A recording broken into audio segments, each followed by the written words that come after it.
I wish I looked like that. Anyhow, probably I'm dressed up like that, so it's okay.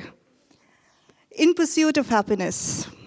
Vatsala Kakroo, Chief Happiness Officer. I think that rings a bell, and hopefully we are a little happy by that thought. When Kareena Kapoor, this is a still from Jab We Met, in case any of you didn't recognize it, but when Kareena Kapoor came to Punjab and she said, "Main apni favorite hu," it was 2008. Oh, did my heart agree, or did my heart agree? But little did I know that I'll be tested on this very soon. But before I go there, oh, this is a nice family picture we have, except for I'm missing my aunt here. So before I go to how Kareena Kapoor was inspiring me, let me share a small story with you. So that's my grandmother. It's an old picture though.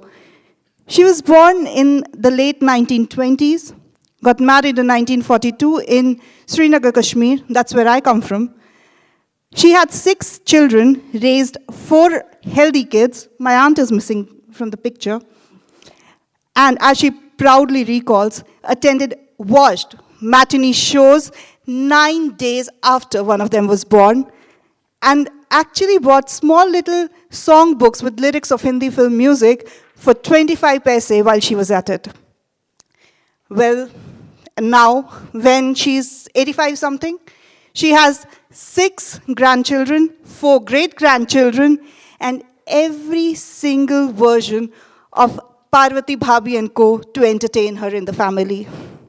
She also has a Facebook page, by the way. While my elder sister was born, I think my grandmother was somewhere in her early 50s, possibly. And she's been such a vocal supporter of love. I mean, for her age, that's a big thing. She's been a vocal supporter of love through my sister's blogs, be it from the Valentine's Day out to my grandfather. She was married 48 long years before my grandfather expired. When I look at her, my first hunch was that possibly it's because of the long years being married that, that brings on the glee and the humor and the happiness on her face. But when I actually thought about it, I think it was a bigger plot. There was a bigger picture which was hidden in happiness itself. What was being happy or being content, looking at herself, doing to my grandmother? What was it all about? Happiness and positivity, like my friend here just was pointing out, we talked a lot about positivity right now. So it's a topic that that's been researched on a lot in the last 2 decades.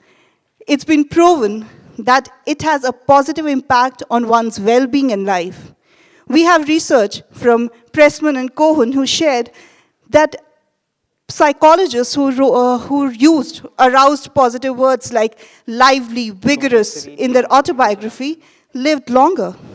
So what is this positivity, this happiness all about? Before I go there, let me share another short story. It's about me now.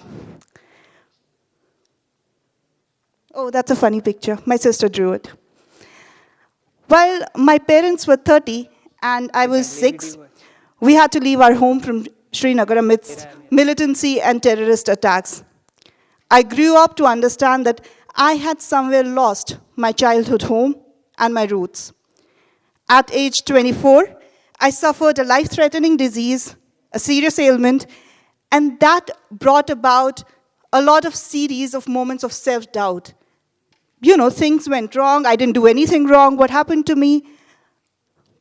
And yet, today, as I mentioned in my first slide, I'm the Chief Happiness Officer at a startup, brandednew.com, wherein we do positive storytelling. What made people believe that I was happy? My childhood, my early adulthood didn't point to that. It was all contrary to the image that I have right now. In fact, my own sister once asked me, while you were so sick, what was it that made you happy? What inspired you? I had not read any research at age 24 in the hospital bed, no research.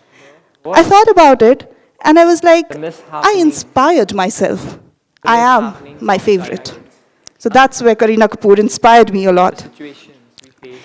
But when I was talking to her about, she gave me a simple side story, and that story relates to this image, and she said that Do you remember once we wanted to assume a leadership position in our neighborhood dogs parade that was happening, only to be bitten by them all? I have been bitten by dogs. It was the worst experience. Oh my God. So my sister and I talk a lot about our childhood and the memories that we've shared. And the memories that we want to recreate for our own selves are often so strikingly similar. There's this one memory where my sister and I, we are drawing, sitting on the dining table with our father. Then there's another wherein we're playing Antakshari with my mom and dad as worthy partners. Then we have another memory. Oh, we loved our projects. We loved our history projects. So it was raining cats and dogs, and we went to Nehru Planetarium just to bring in material to finish our history projects. We've got tons of such memories. They actually tease me. I've got my sister here. She's my younger sister. So everybody here teases me at home that, you could have been a sniffer dog when you were in your previous birth. And well, yes, I could have been one. Even today, that's like, I don't know, I think it's good. We used to live in a very modest setting. We had a very small apartment, and my sister and I, we shared a room. But anyhow, I would stand outside our apartment right at the moment when I thought my dad was about to come home. It was funny that he would arrive right at that moment when I would open the door. So I was called the sniffer dog of the house. Sitting in the modest settings, we sharing our rooms, we didn't have a big bungalow or so on and so forth. But these are the memories that my sister and I would want to recreate for ourselves. It's not because we're not ambitious, we're very ambitious. It's not because we don't want growth, we really want to grow. But it's because of these rare, happy moments that we shared. When we measure our success from the lens of tangibles that we have, we really lose that emotional connect or the emotional tidbits that those experiences are made of. And that is what I wanted to recreate. That is what I wanted to see for myself. How could I backtrack, go back to my childhood, bring back those happy memories, and actually move forward? How could I create what scientists call intentional happiness? It is the happiness that you create for yourself. It is the happiness when you tell yourself, you want to be happy. How do you do that? And that is what brought me to the second piece of my work, as I call it, wherein I actually learned and practiced a few methods to bring in this intentional happiness within myself. I've actually moved on. All right, so how do we create happiness? I also read a few books. I did a bit of research, though I'm not a very research type of a person, but yes. So while I was going through a lot of content which was there, I found out that the scientists had actually divided how you gain happiness or how you become happy in 3 different parts. 50% of it depends on your genetics. It's your genes, it's hardwired. But then I thought, then how do kids who had, tough childhood, how do they remain happy? Well, 10% depends on your lifestyle. It's about the clothes you wear, the jobs you have, the relationships you have, the places you visit, the movies you watch. It's all lifestyle. Okay, what about that missing chunk? What about the 40% that builds the 100% of happiness in you? That is the intentional happiness. That is what you tell yourself that, I choose to be happy. I want to be happy. That's what it is. So there are 3 simple methods I used. Very simple, and that's what we actually preach and teach in our startup. I'll go over to them one by one.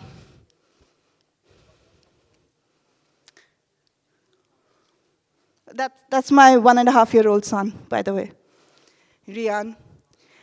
So the first one is gratitude. We need to feel gratitude. We have to say that we're thankful for what we have. So the concept, the idea initially came from my sister. She said that while she launched her new company called Brand New, we soon after launching the company, we decided that we're going to do a series of 30 days of gratitude. That would mean We would actually create, paint, draw, handmade postcards, and send it out to people we wanted to say thank you to, or we had some kind of a gratitude towards. So that's what my sister did. For 30 straight days, she drew postcards, she printed them, and she sent them across to people she thought had influenced her professionally to actually motivate her enough to open her own company. Then there's a TED veteran, Brenner Berger, I think. So it's in her book wherein she describes the concept of foreboding joy. What that means is, in anticipation of what would come next, in anticipation of failing, or with your fears and inhibitions, you actually cut out your path to happiness. You don't go there, you don't venture out there because you're scared that something might just happen. I think we all, okay, not the crowd that side, but I'm sure this side would agree. And I wouldn't have agreed with it a year back, but now that I'm a mom of a 1.5-year-old, as an Indian parent, I keep thinking, what would he do when he grows up? Would it be an engineer like me or his father? Or would he be a doctor like my father? While as he probably would want to be a superstar, a film star, because at the rate he dances to Chittiyan Kalaiya, I'm sure that's his profession. He's already chosen that. But I'm scared that, I don't want his life to be in trouble. I don't want him to experience troubles. And with this, I actually am foreboding the joy of him having to dream his own career. I'm thinking that just because he might have to face some difficulties, he should not venture out there. And because now that I am practicing it myself, I cut short. And I think that, I should be grateful that he's at least able to enjoy his life and live his life in wonder. Of course, it's not as easy as it may sound, but we all need to practice gratitude every single day. We need to bring it into our systems. And that comes in gradually, believe me. It has happened. That's point one. It's a very interesting concept, that if there's something that you want to train your mind for, to develop a habit, you just need 21 days. And I think that's a very, very powerful concept. 21 days, that's it, to develop and have a long-term effect. WhatsApp is a concept, I think, which has completely hit us like a bombshell. That's like the Big Bang Theory, right? It comes, it hits you, and boom, it's all around. I'm sure not the half of it. I think everyone here uses WhatsApp, including me.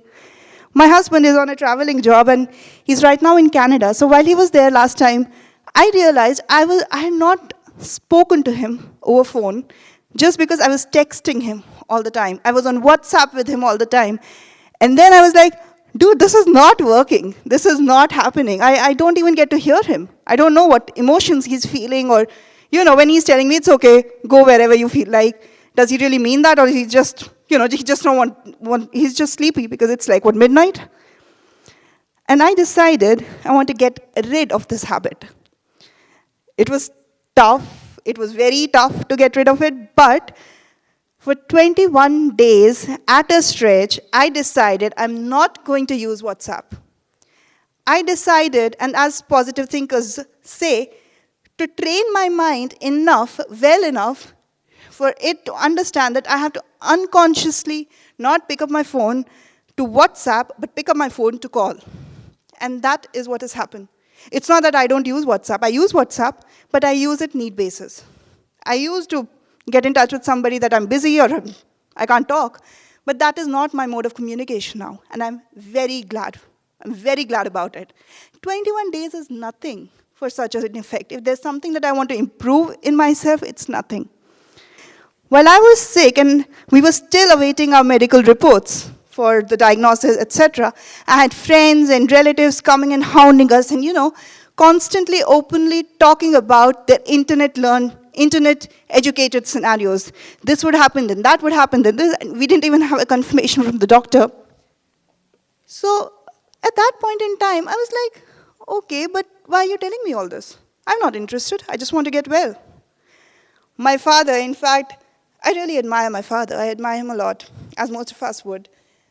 My sister much later told me that my mom and my dad, they actually had had a big fight because my dad, after listening to all these things, said, I don't want anyone, absolutely anyone, to break her spirits. In fact, we should try and inspire her and let her be happy so that she sails through it.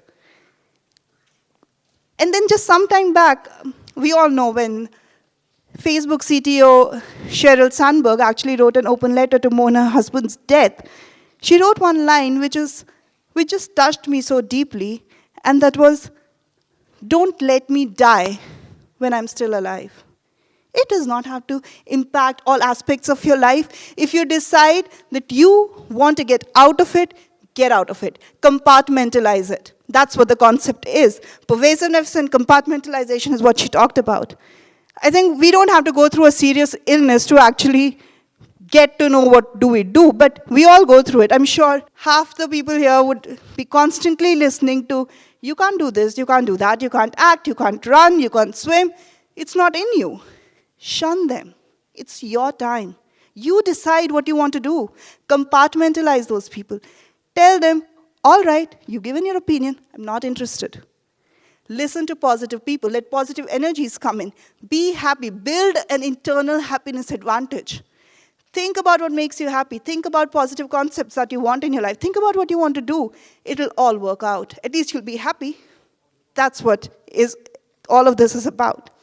The third concept, because I'm running out of time, surprisingly, but the third concept is actually Shinrin-Ruku. It's a very fancy name. But as we know, Japanese, by tradition, have been a lot which have been really stressed about a lot of things, about volcanoes, tsunamis, nuclear reactions. What do they do to get out of this stress and be happy? So this is one practice that they follow. They actually get out of their homes, go to any area which is green, and just let it be. They immerse themselves in the green. Well, looking at me, I'm definitely not a walking type. Looking at all the struggles that I'm having with my post-delivery weight, but that's one point I'm definitely working hard on, and I'm sure I'll get there. But that is what the whole concept is. I don't know if you've heard about how it works out in Scandinavia. So they've actually developed those organic sun bulbs that they call. Why? Because people were getting into depression due to long winters. They couldn't see the sunlight. They didn't know what to do. So now they have those organic sun bulbs, which has been invented so that they can lift their spirits. I think it's all about that. We need sun, we need exercise, we need to lift our spirits. So that's another concept which Japanese do, and I'm definitely trying my best to focus in and do that. But there are definitely a couple of challenges that we have. And one very big challenge is comparing our happiness, especially when we have these overtly communicative media like Facebook. You pick up your Facebook page, open somebody's friend list, go to that somebody's friend, and you see the pictures. His life definitely is better than mine. That sofa is definitely better than what I have at my place. I love those hair. I don't have them. You feel doomed. You start comparing. And anything and everything that the other person has is definitely better than yours. Stop it. Don't do it. While I do say that happiness is an intentional thing, we need to bring in happiness, at the same time, I don't mean to say let your other emotions move away. That's not normal. It's not possible.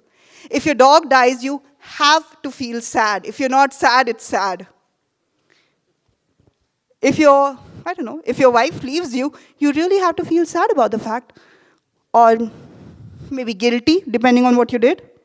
But you have to feel something other than happiness. Be happy, be content, bring in the happiness advantage, feel other emotions, enjoy your life. That's all that is all about. And now that I've run over time, I've done everything, so I still have time to say that, guys, really enjoy your life. And it would be fantastic if we can actually share ideas amongst each other, because it's never a one-way talk. It should always be two ways, and I really wish you all the best for your life. Have a happy life. Thank you.